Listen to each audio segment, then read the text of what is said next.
with Greg and Richard right here on Talking Red.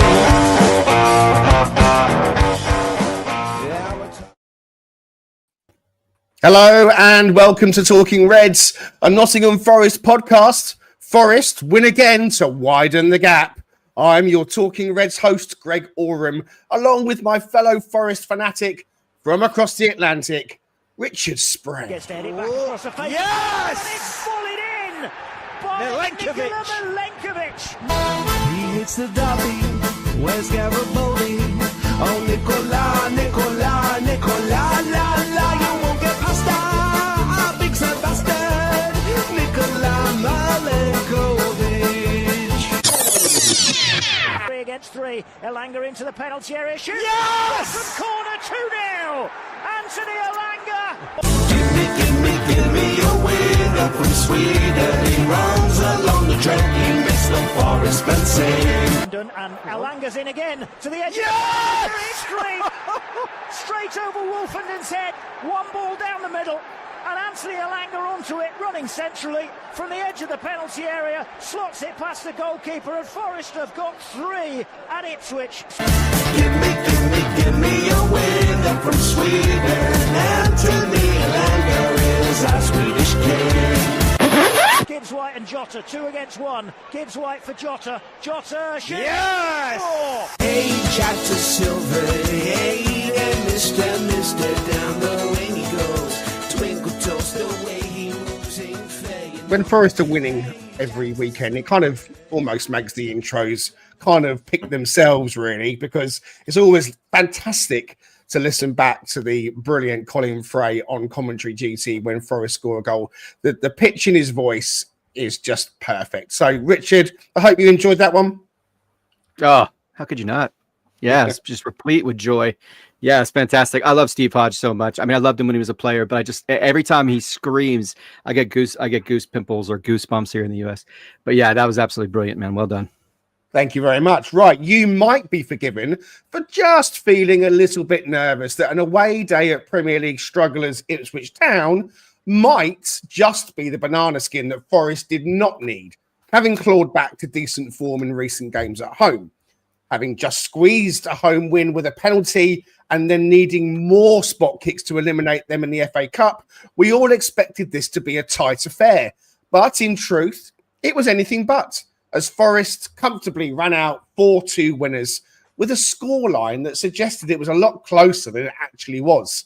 3 more points for the Reds, with main man Morgan Gibbs-White answering his England squad exclusion with a fine display of grit, guile and gorgeousness.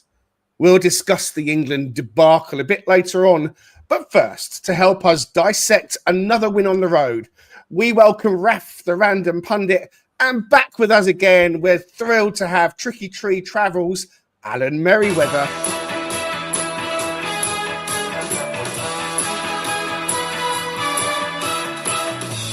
To play in your first game in Europe and to score the winning goal. That's what dreams are made of.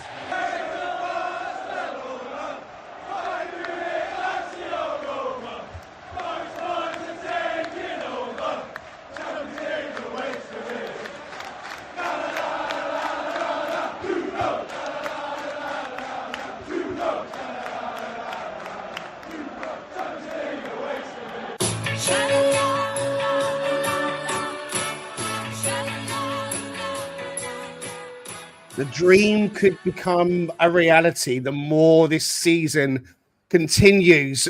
Alan, it's great to have you back on Talking Reds again. It's been too long. How are you, sir? I'm great, mate. Great, really nice. I've been listening along over the season. It's been great. It's been great. I've loved it. Thank you so much. And Raf, Ian in the comments quickly is already asking, are you sat in a steam room? No, Raf is our random Force Ghost, remember? So no Star Wars intro today, but Raf, how you doing? He's got the mug. The force is strong. Yeah. No, I'm all good. I'm there. Super buoyant. You know, me crunching numbers. People have seen the fact that I've been crunching numbers on the 5th place this week as all of the Euro stuff was getting out, getting even more excited about that, getting out ahead of it, going, whoa, Old Forest. This is exactly the type of banana skin that we slip up on. New Forest, beat everyone in the bottom half. Which one's going to turn up? And so, yeah, it was actually 3 goals. We Newcastled Ipswich, and that just made me so relaxed. And it's just been an absolutely brilliant weekend with all the other results. So I'm buzzing. I'm buzzing. Yeah, you know what? It has been, as far as Forest are concerned, a great weekend. And in fact, I'll pop up the graphic that our good friend Jimmy at Nottingham Forest put up yesterday, showing that there was the Ipswich result and City and Brighton getting a draw and Bournemouth losing at home to Brentford. And then today, I know the debate for some fans was, do you want Arsenal to lose so we can try and catch them, or do you want Chelsea to lose so the gap between us and them is 5 points still? I personally was on for an Arsenal win. I think getting into the top 4 and staying third and in the top 4 for me is more important than trying to get second. So yeah, it's been a good weekend all round for Forest. Don't forget to say hi in the comments. We want to give you shout outs if we can. If you're tuning into this episode later on through Apple, Spotify, etc., we thank you for joining us as well. And I will put out the quick like and subscribe bit as well. Please do go ahead and hit like and subscribe to be sure not to miss any future episodes from Talking Reds.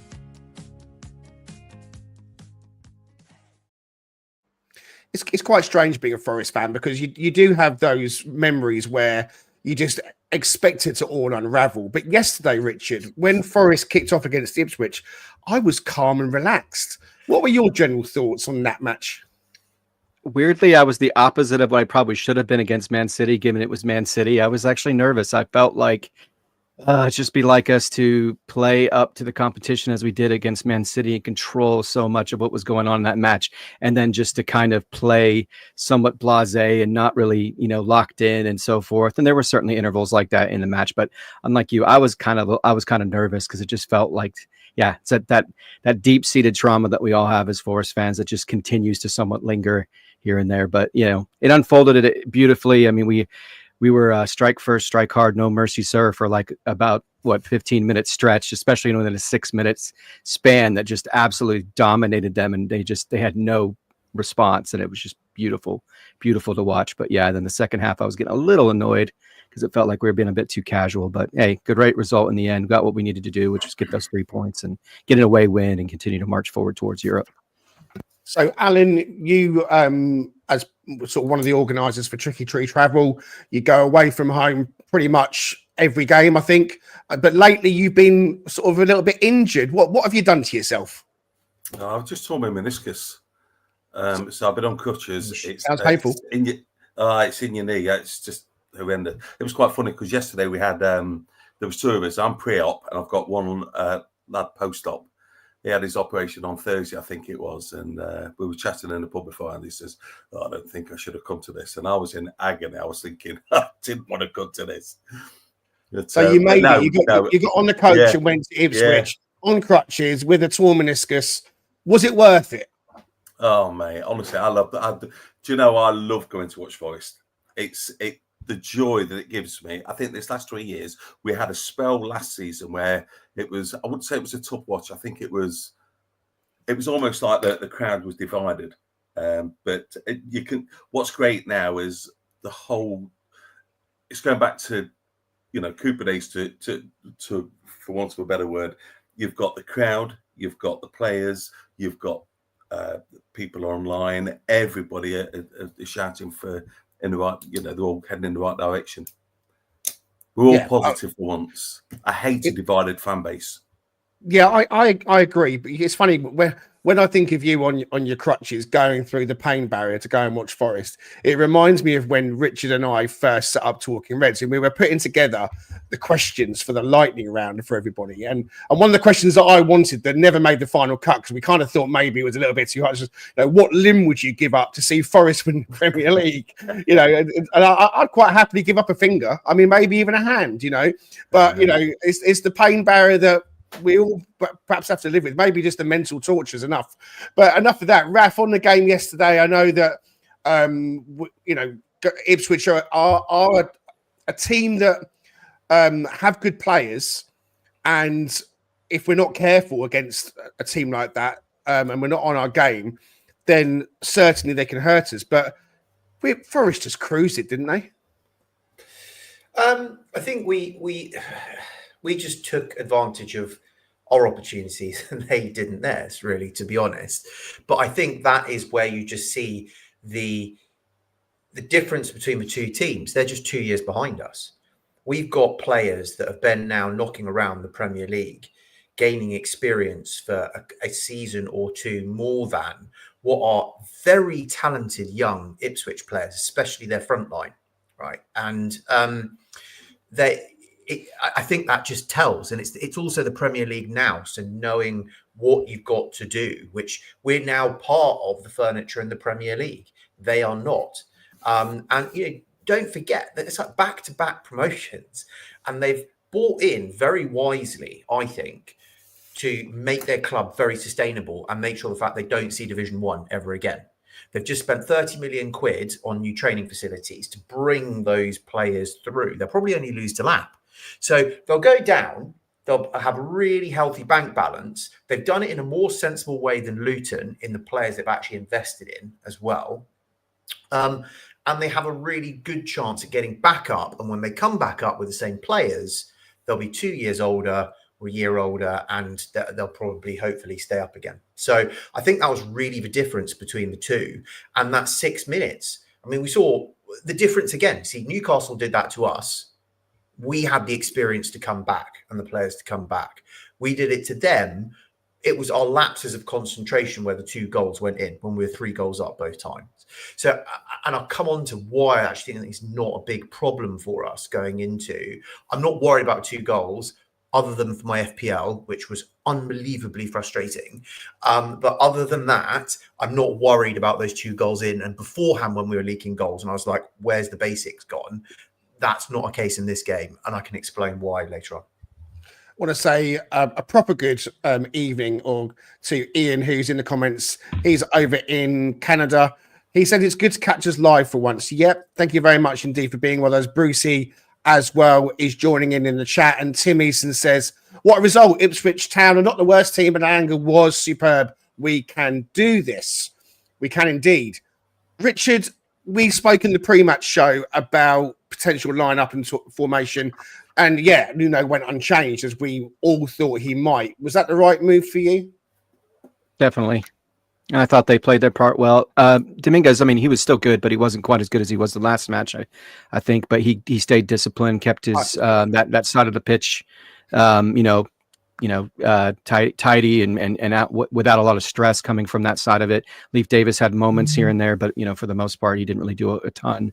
So yeah, I thought it was brilliant. I thought Callum played well. I mean, Alango just played out of his mind. He just had a game for the ages. So it's great to see that, because if he can just unlock that and be that do that consistently. I mean, he's not going to get 2 goals every match, but just be such a dominating force. Because at the beginning of that first half, it looked a little bit like, okay, is the overload on the left really going to work? Because it doesn't seem to be doing a whole lot. We were getting a few crosses here and there, but yeah, I thought as a general whole, I thought everyone played pretty well, and with some isolated performances here and there that you could kind of focus on and say they were a little bit above the anticipated, sort of level.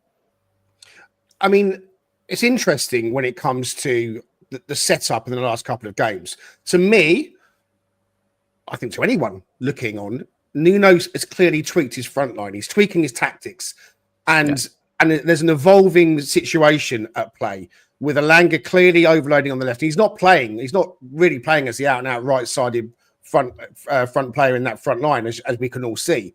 I'm stating things that you all know. I know that. But it's when he comes in as like the central striker. So what I'm kind of alluding to, what I think is, and I'm talking about Chris Wood now, Alan. He hasn't scored for 4 games, including yesterday. Are you worried about that? Or do you think that he's now possibly sacrificing himself just a little bit because of the evolving style of play that Nuno is asking of the front line? It's almost like we go into a 4-4-2 shape and Chris becomes the old-fashioned number 10, where he comes deep and acts as a foil. If he's not quite getting the flick on, he's making an effort, like the second goal for Alanga. He's making the centre-back quite distracted, perhaps. And so the nippy number 9 is coming in to score. That's kind of how I'm seeing it. I'm not too worried about Chris Wood not scoring. How are you seeing it? I totally agree. I think if you have a look at the amount of work that Chris Wood does up front for us, well, not just up front, he works his socks off. It's tireless. I'll tell you what was interesting. Yesterday, I looked at Delap. Now, Delap, to me, is a younger Chris Wood. You know, he's strong. He comes deep. He takes the ball. I love Wood. Wood's, I think the work he does goes so unnoticed. And I'm like you. I was not worried. I'm not worried about him not scoring at all because he's just putting it all in for the team. Although it was ironic when Milenkovic scored, I was convinced it was Wood. But yeah, no, I totally agree. I think he's when you look at players that are playing for the team, I think Wood covers more ground. But yeah, no, I've got no issues with Wood. Yeah, I think he's been unselfish for the team. You know, he's got 18 goals. He's going to want to score more.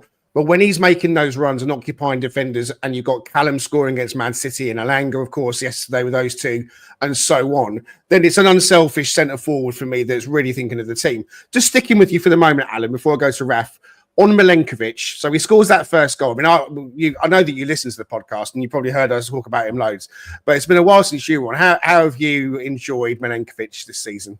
I love him. Honestly.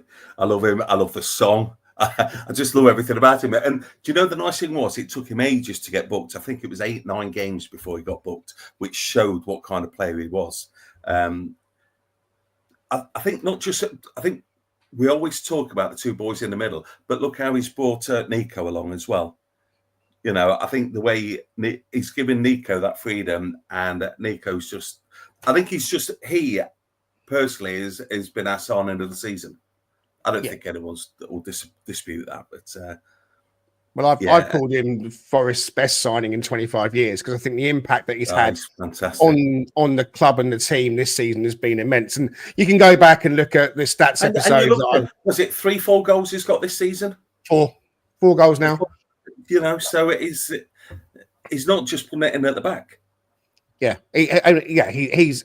Although having said that, I think my only criticism would, you have a look at their second goal yesterday.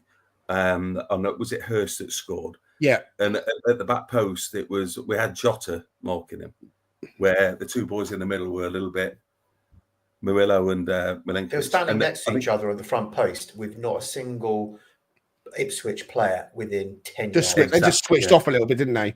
And I know that happened quite a bit yesterday.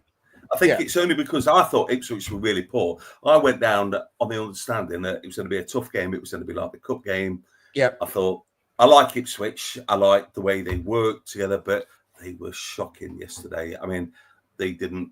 There was no work. The work rate was not what it was when it came to the City ground.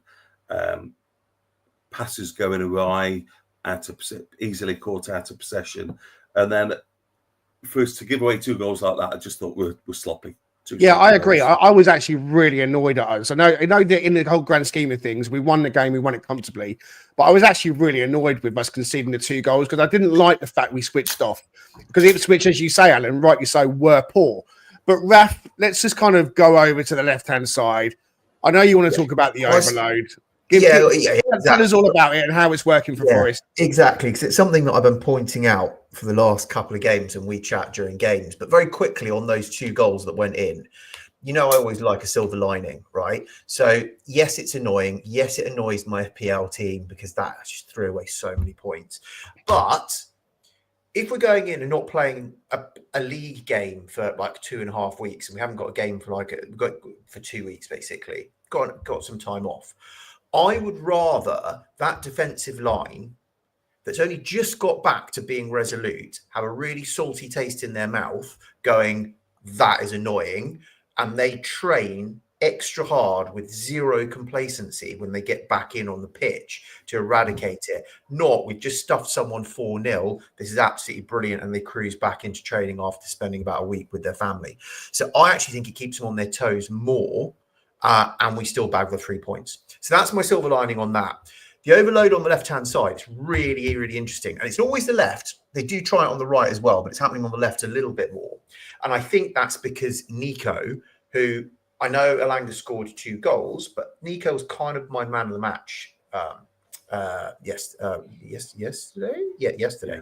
And it's brilliant actually, because you effectively got your two crafty players that are 1-2ing with each other. You then throw in the mix Nico that then flies through the middle.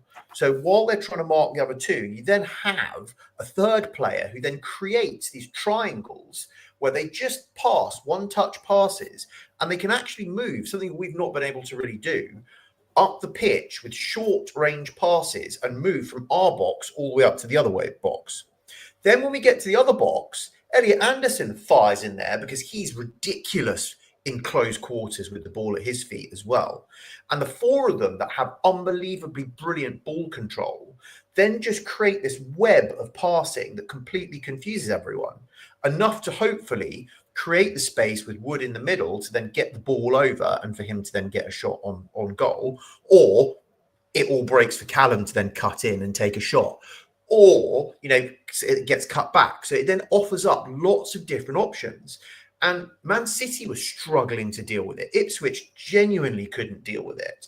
But what it did do, and I said this at half time, and I was going, do you know what? I see Nuno talking. Every single time a goal went in that 6 minutes, he was talking to Nico or talking to Ola, right? And getting more tactics on for what they were going to do. And because then Philogene had to then move back, and they moved their midfield over like we do with Dominguez to then help out Ola sometimes. They moved everything over to the left-hand side. And then suddenly, no one was tracking Alanga, and he just moved back over to the right-hand side and had acres of space to then operate in, and that's where the 2 goals came from. And I thought, it's really, really clever. And Nuno actually alluded to it afterwards when he says, yes, we managed to get them imbalanced and then took advantage of it. And that I really like the way, because we can do that. We can play with our 2 wingers and just stretch the whole pitch. What it is with the same formation, we now have very, very different ways of playing with that formation and where players are popping up with. I'm not saying we're Man City or Arsenal, but there's a lot of fluidity now as to where the players are coming from. And that comes from pre-season. That comes from the players all being together for a whole season. That comes from consistency of starting lineup, something we did not have in our first 2 seasons. We have it this season, and this is why we are better than the sum of our parts.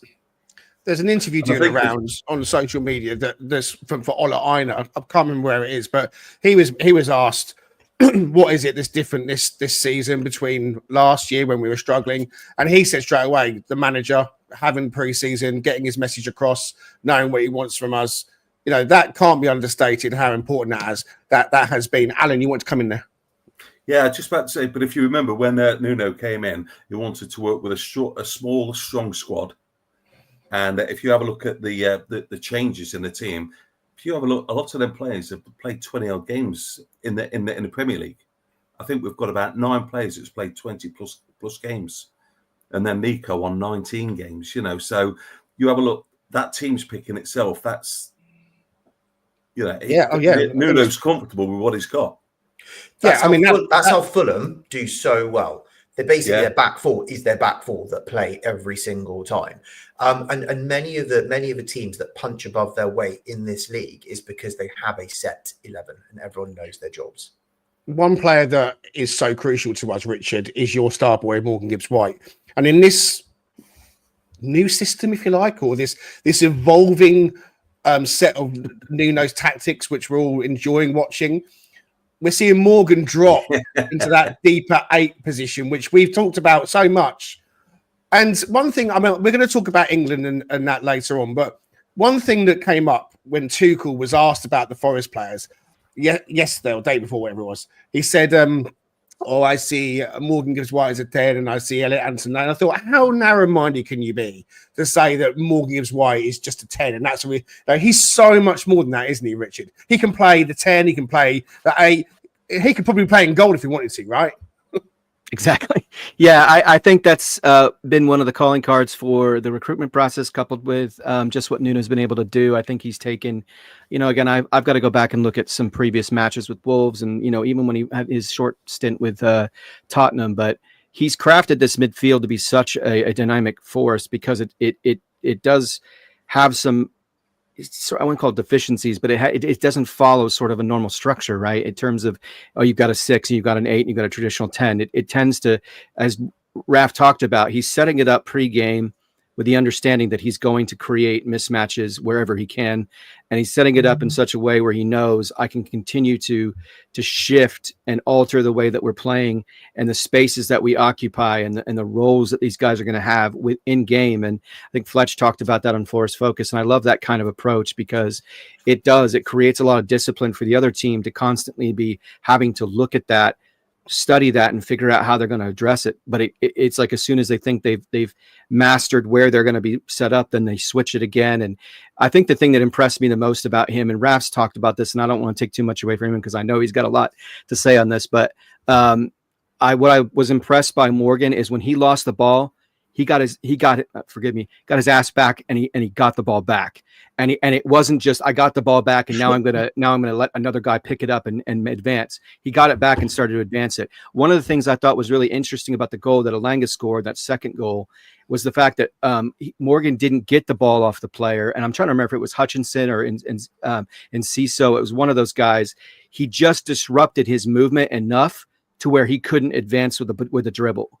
And what that did was Anderson came right in behind him, nicked the ball, and then immediately rifled it up to Elanga, who did what Elanga does, right?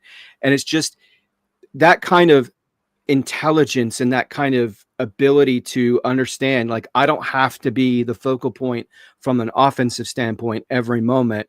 I don't have to fill that traditional 10 role. He gives himself so much more depth, as you pointed out, Greg. What makes him very, very important, I think, potentially to England is just how much he can do in different ways. A Swiss Army knife sort of approach to as a player, which I think is something that, there's other players on the team that are sort of in that mold. I mean, Bellingham can do a little bit of both, right? But I just think the way that he plays, he can be such a weapon for Tuchel in terms of how he plays defensively. His work rate is unparalleled. I mean, I don't think you're going to get a guy who outworks him. I don't think you're going to get a guy who wants to get the best out of the people around him either. He's a leader at 25 years old.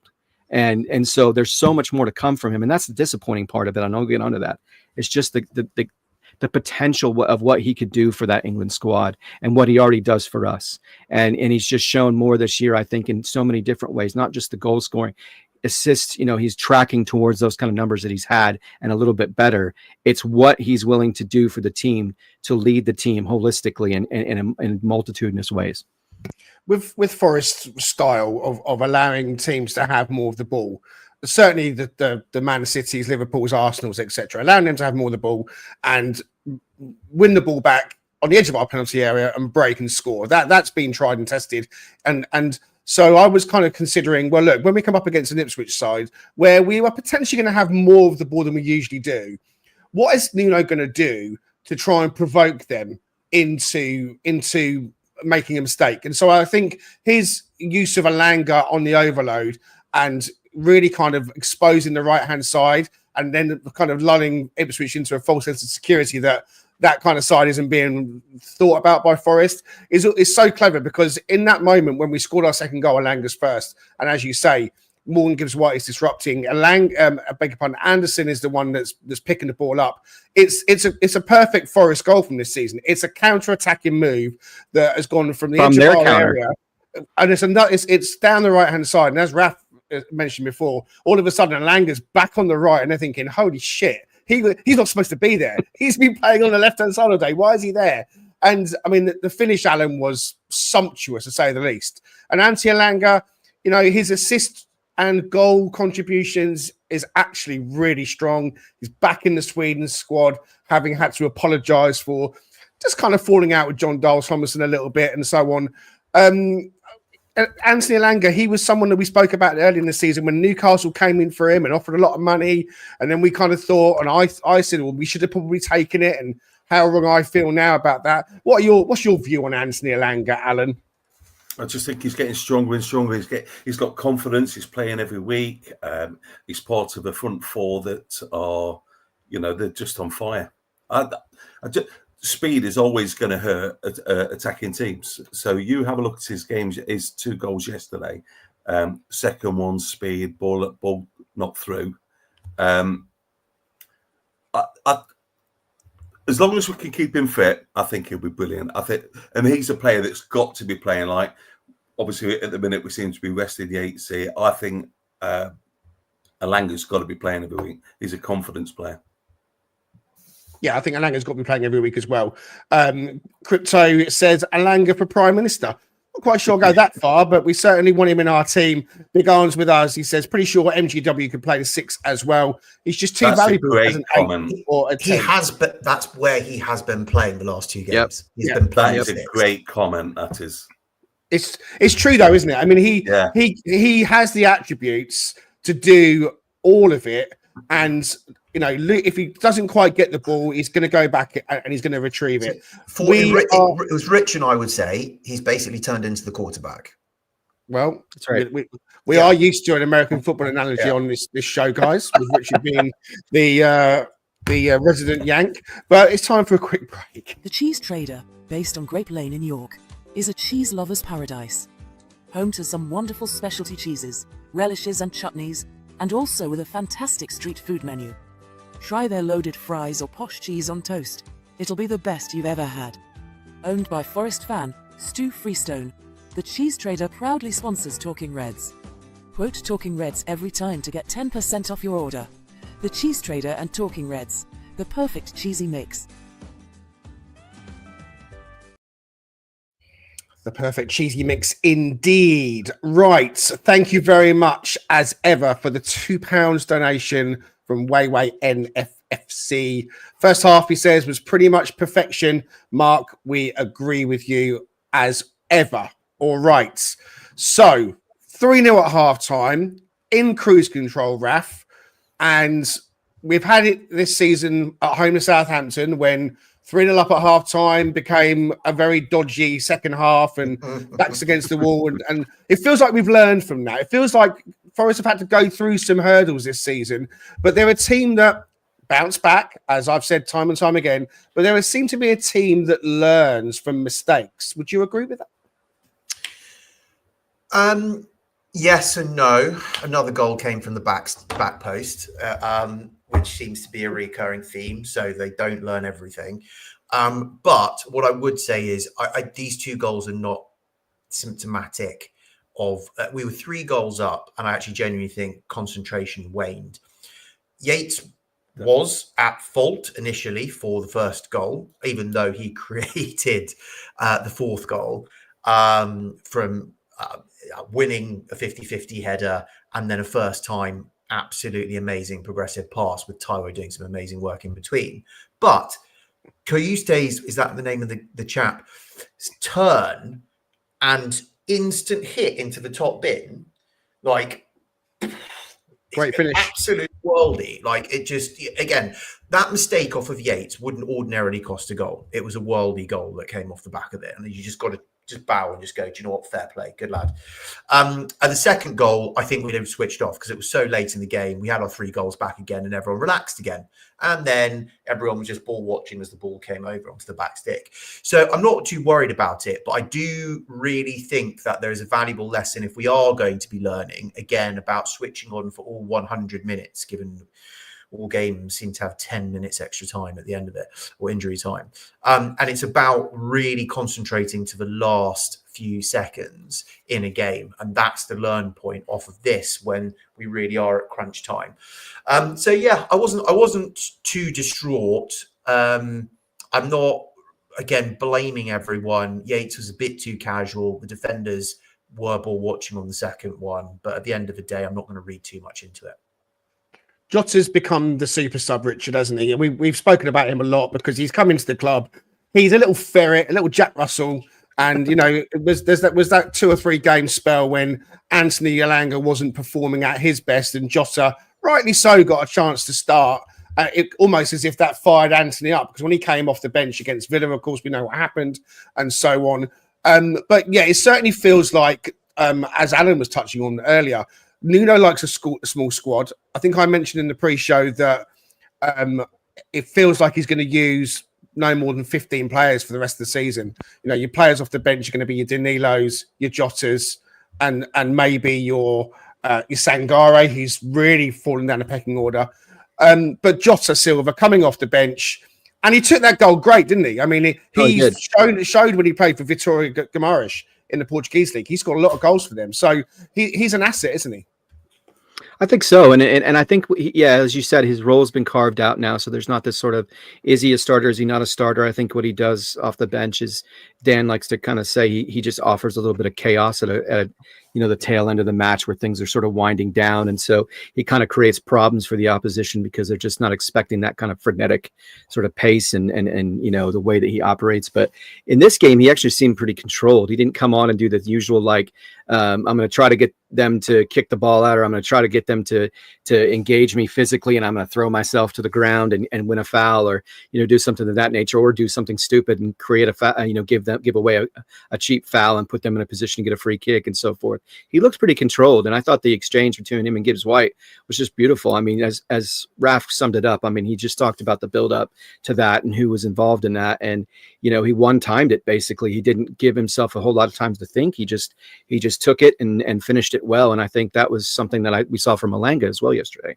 which hasn't been his calling card at times. He's been a little bit, lacking in that arena. But yeah, I think Jota's got a lot more to offer. And I think as he continues to progress, getting used to the Premier League, getting used to his role and where he fits into this framework. And you saw on that too, he kind of came through the middle. And I think we've all wondered if that's more of a place that he should operate, similar to Elanga. Elanga can move out wide and he can be effective there.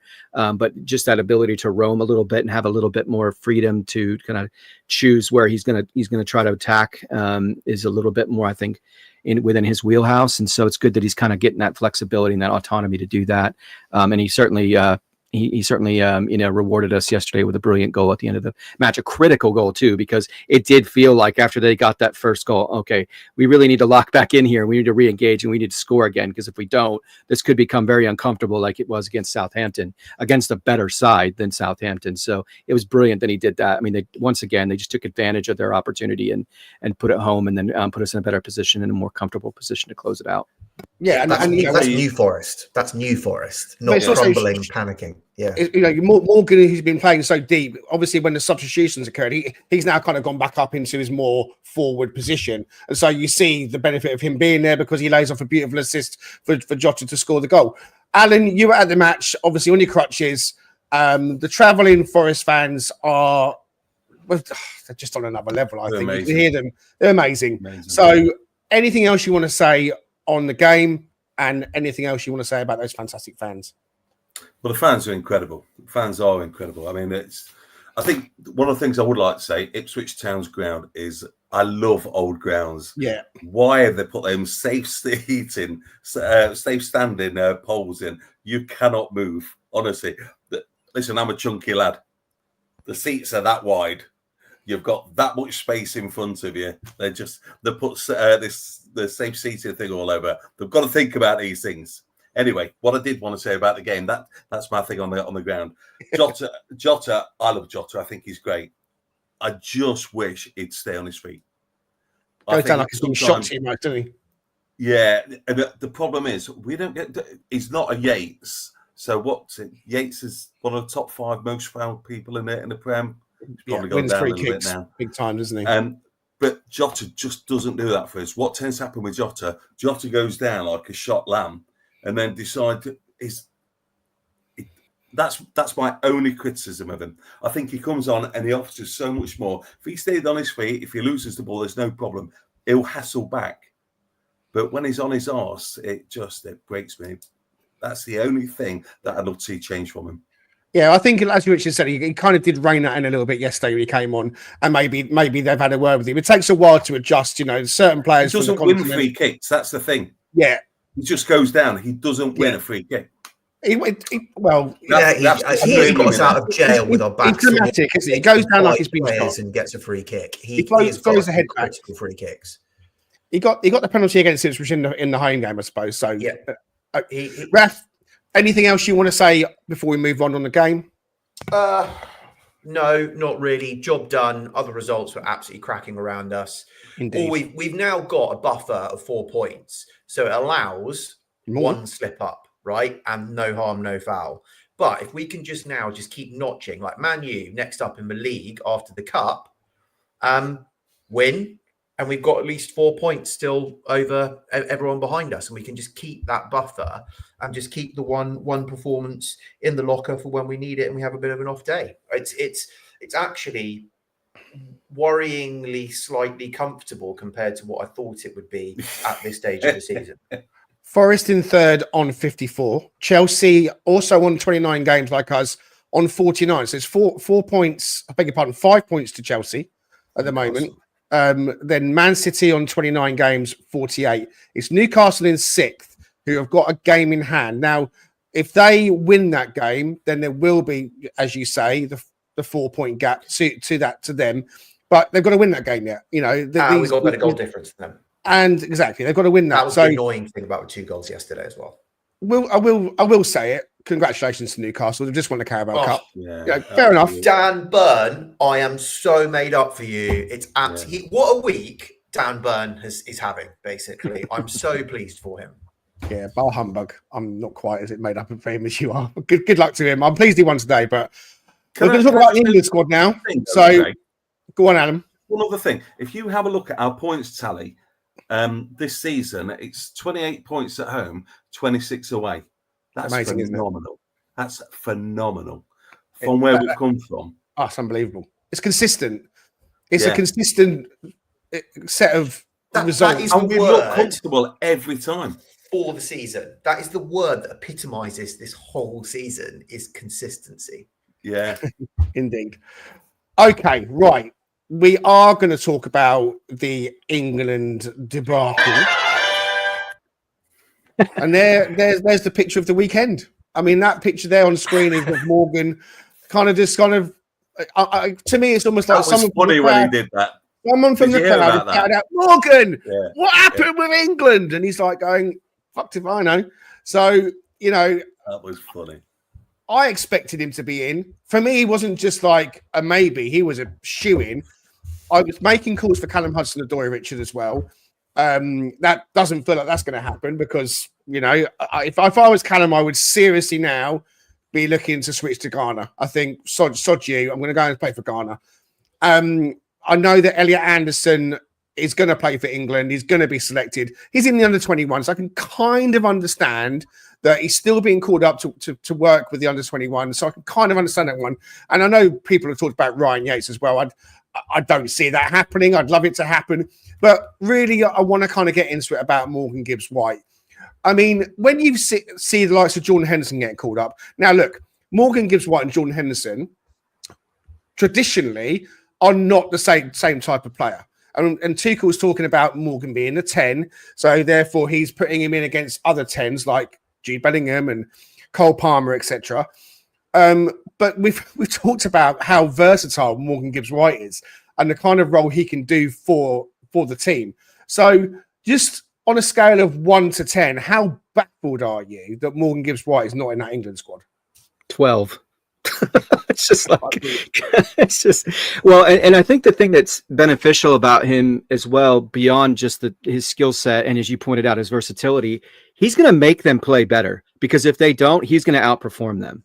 And so you like to have players like that because they're going to keep pushing. We've talked about that. I think, Raph, you brought up some things in the chat about how what's the advantage of Moreno. I mean, he's been really good at different intervals he's been able to play, but it's also pushing Nico to continue to progress as a player, because it allows us to have the best of him, because there's so much he can do, right? He can play defensively. I think he's a better defender than Moreno, and he has pretty close in terms of metrics to how he attacks as well up that left side. But it's having players like that who set the tone, even if they're not starting. They set a tone for how they play on the pitch, in the training ground, how they work in the weight room, how they do all of these things to try to push the entirety of that team to be better. You know, it just doesn't make any sense to me why you would be so narrow-minded as to think that that's where he fits, so thus I can't choose him. I think he's just justifying, frankly, I think, a very inept choice. So it is what it is at this stage. I mean, I just don't see how England can be a better squad comprehensively if we go into, and I get the whole experience factor and the leadership, and he's been there and he's done that. I'm not dismissing any of that, but in reality, he's about out of form as you're going to get. And that doesn't, it's similar to Callum as well. I mean, Callum is the most informed winger in the Premier League, the best league in the world, by the way. Again, we got to remind Thomas Tuchel of that if he's forgotten. It just doesn't make any sense to me. The Morgan thing just seems, it feels very obtuse, and you know, so I'm starting to get riled up again because I was pretty pissed off when they announced the team. And Greg and I were going back and forth because I just don't. I'm not just thinking about it from you know, from the Forest standpoint of having a player that I love, who's been my favorite player since you know, Stuart Pearce. It's the fact that I think he offers a lot more to that squad than just what he can do on the pitch. And I think that to me feels very short-sighted. And it's not as if he hasn't been around. It's not as if he hasn't been leading the third, you know, ranked team in the Premier League at this stage. He knows how to commit other guys to being better around him too. And so it just feels, it feels incredibly short-sighted on Tuchel's part. It just, I still don't get it. The outcry across the board. One second. The outcry across the board has been huge from all quarters. Okay. And Patch points out, as we were talking before, Palmer has been ruled out due to injury. Morgan Gibbs-White may get called up yet. Raf, I'm going to just hold your fire for a second. I know you got something to say on that. So Raf's got plenty to say in a moment. But Alan, you wanted to come in there as well. Richard, I so agree with what you've just said there. But the biggest problem is Thomas Tuchel's contract is only till the end of the 2026 World Cup. We're talking short-sighted. You've only got a short-term manager. He isn't interested in progressing players and looking at the long term. He's got a contract till the end of the 2026 World Cup, and that's it. That is the FA's fault. That is a But doesn't that worry you that if he does think that way, he's just going to get himself fired because that's exactly what Southgate was doing? And I just feel like he's pushing himself down a path.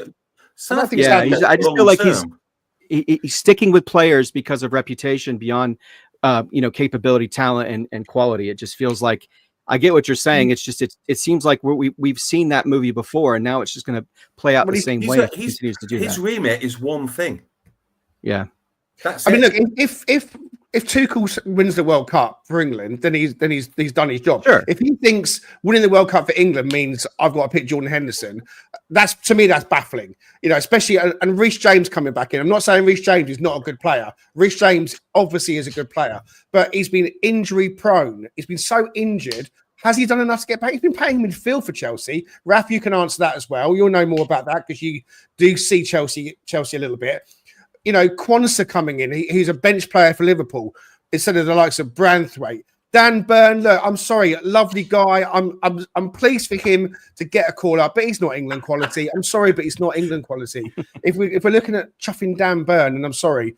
So to me, it's short-sighted. To me, it talks about Thomas Tuchel, who has. It's almost like he's regressed back to when he was Chelsea manager. Who was good when I was Chelsea manager? Because I've been in Germany for 2 or 3 years, whatever, and I haven't been watching games. I've been going back to Germany to see my wife. Ran over for the moment. Raf, over to you. Is Palmer out, meaning Gibbs-White coming in? Right. So there's 2 answers to this.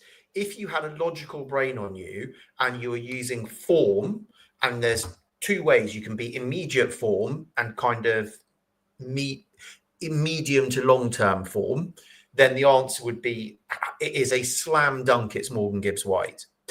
If you are thinking in Thomas Tuchel's head of weird logic, I actually think that Maddison will get called up because he plays with Solanke. Solanke's been selected as a forward. Therefore, there's a DNA with him, even though Solanke's not going to start. So what I've done, and some of you might have seen this, of those that follow what I do on X, but I just going, do you know what? Am I being biased because of my love for Forest that I think Morgan Gibbs-White should be picked? Or genuinely, is there... That's true, by the way. Has he been called up? Yeah, Morgan has been called up. As we... Ian in the comments, Morgan has been called up to replace Palmer. Tuchel's ears were burning with the content actually about to come out. To be honest with you, as much as I think, Raf, you say a lot of useful things, I couldn't have got on board with what you were saying about Maddison. So thank God that the German... Trust me, I don't believe it should happen. No, I know that. No, I know. I just... Why there are 4 goalkeepers? Who is ever... Why do you need 4 goalkeepers? I don't have a problem with that. I think I said to you before. 4 goalkeepers. But that's why there's no logic that's being applied. When you come to training, I can see 4 goalkeepers doesn't mean anything to me. Yeah, right. So... if we have a look at this and look at the form that he's in compared to everyone else that's been picked, I've excluded Kane and Bellingham just because they are gold-plated pieces in the squad and they're not going to get removed, right? So, and the rest of them all play in the Premier League. So, if we take a look at this, and I'll do the reveal at the end of Morgan Gibbs-White, and I can give you what Callum Hudson-Odoi is as well. But if we have a look at 15 games, right, that is a good spectrum. The last 15 games that have been played have been beneficial.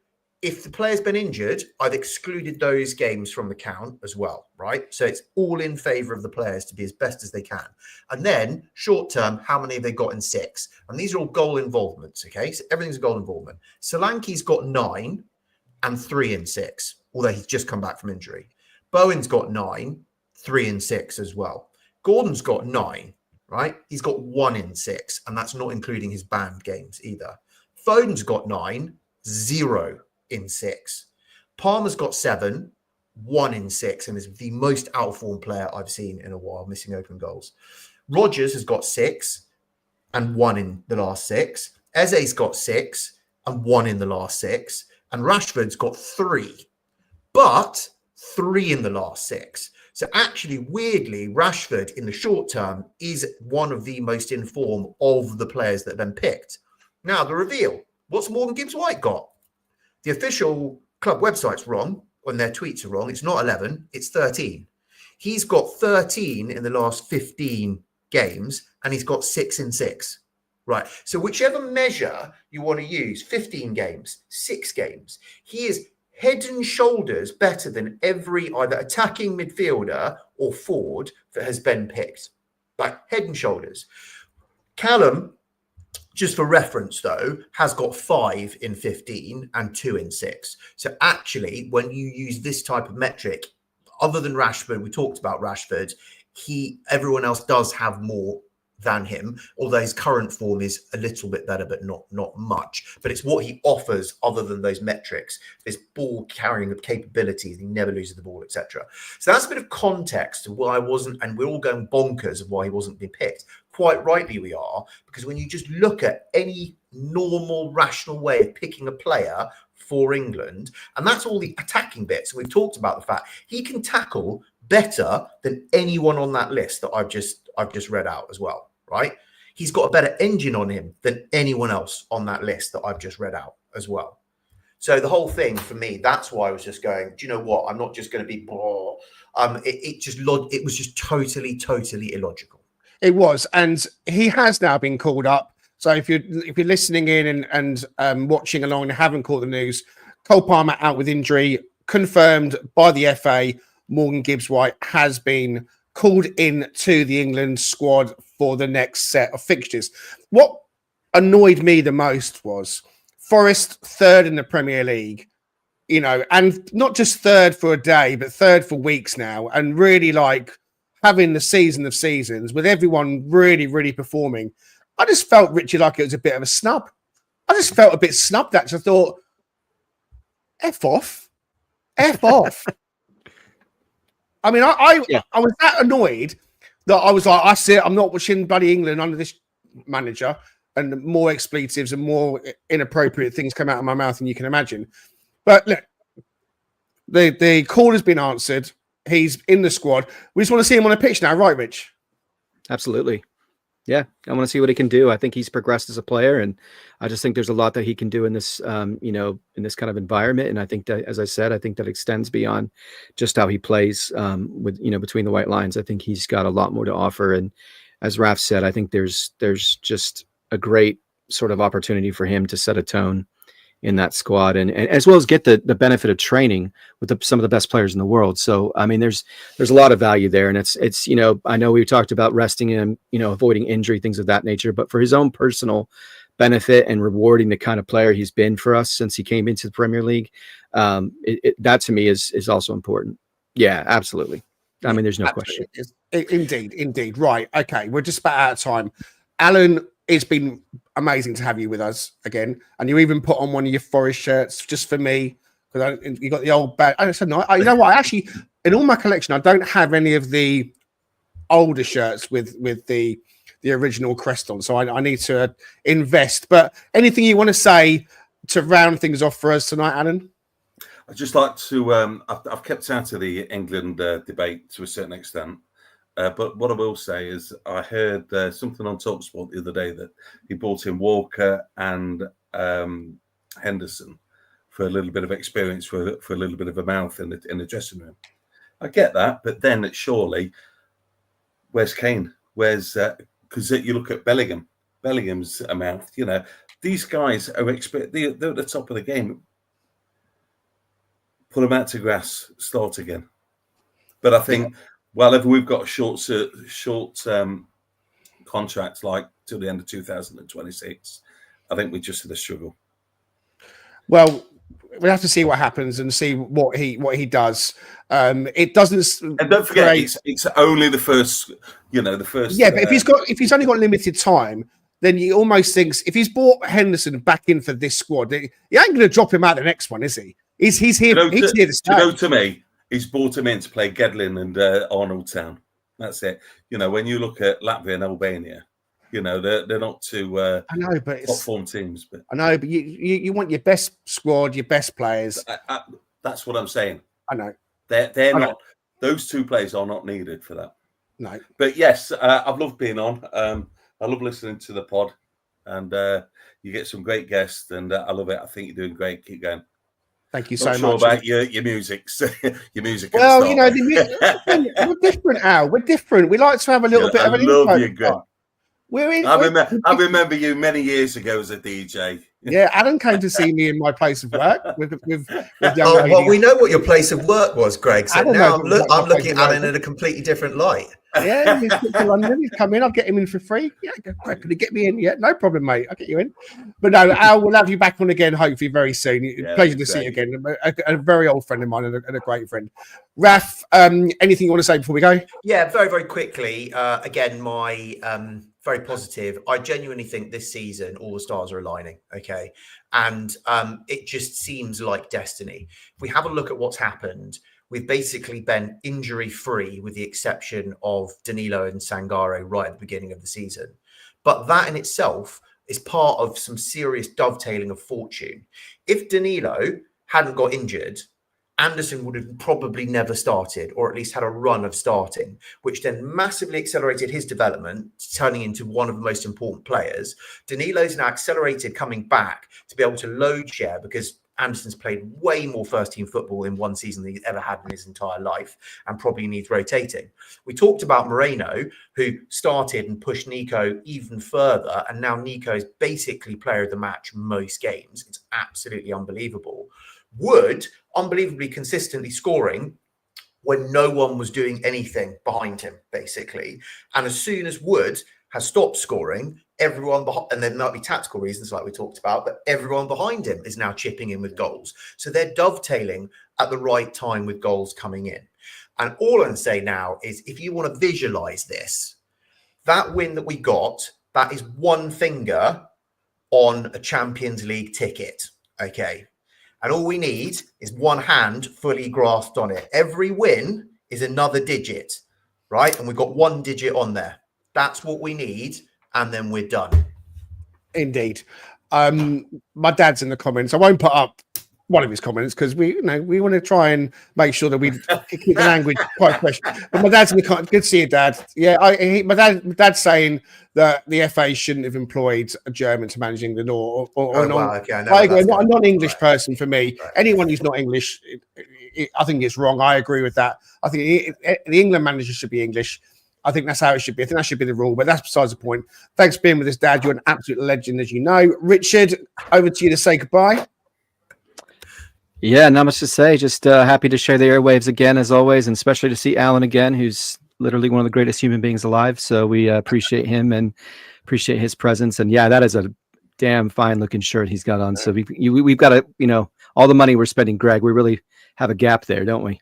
I know he's reaching for something else. There you go. That beautiful green. I know. Love it. The cloth green hoodies and jumpers are popping up on my social media feeds. I'm about to get one. I want to say cookies for all of the stash that you're buying. Probably. Well, yeah. I want to. I'm a little bit of nepotism now. I'm going to talk about my son Orlando, who is an under-8, and he played yesterday for his team, who have been getting pumped every week. They're a new team, but they have come on so much this season. And he's been playing as a striker, and he's been scoring goals this season. But they won 5-1 yesterday, and Orlando scored 4 goals. And when I say scored 4 goals, I mean, like I said, look, it's 5-a-side, it's under-8s. You know, I tried not to get so invested, but my blood pressure is not a friend to this, you know. But he scored 2 absolute worldies, and I managed to video some of them, and I've been watching them back. He got the man of the match trophy, and there he is. And you know what? This is for all you dads and mums. You know what it's like when you've got a child, whether it's you're watching football with them, or maybe they've done something good in class, or maybe they've done something amazing in a different sport, or whatever it may be. You know, these moments are there to be celebrated. And so I take absolutely no shame in saying to my son Orlando, I love you so much. And I'm proud of you every day, no matter what you do. But when you scored those 4 goals yesterday, it was quite possibly one of the best days of my life. Amazing. Thank you, sir. Imagine. And he's killing us in Premier League or Fantasy Premier League. And he's killing us in FPL. He's killing us in FPL as well. He's like smashing it. Orlando do? He is. I know he's a great kid, and I wanted to give him a proper shout out. And one other thing as well, he loves the intros. He's one of the people that do love the intros. I do for Richard, where I'm like, so he said to me, Daddy, will you do me an intro? So I did. I'm not going to play it. Don't worry. I did make his own intro for him. Do it. If you can't have nepotism on your own podcast, where can you have it? I can't. No, I can't. I'm not going to do that. I might play it. But I made his own intro for him. He listened to it, and so it made his day. So it took me about an hour, but it was well worth it. He loved it. Why don't you get him on for a segment for like 5 or 10 minutes, and you can play his intro? I would like to do that. I'll have to speak to his mum. I was going to say his mum. Yeah, because he's only 8 and so on. But no, listen, to all you guys listening and watching, thank you so much for your support. And it's been a great weekend for Forest. The results have gone our way, but most importantly, it's the results that we have a say in that matter. And at the moment, they are putting those performances in. And after a blip, Newcastle, Bournemouth and Fulham, they're back to their best. The bounce back ability, you know what I'm talking about.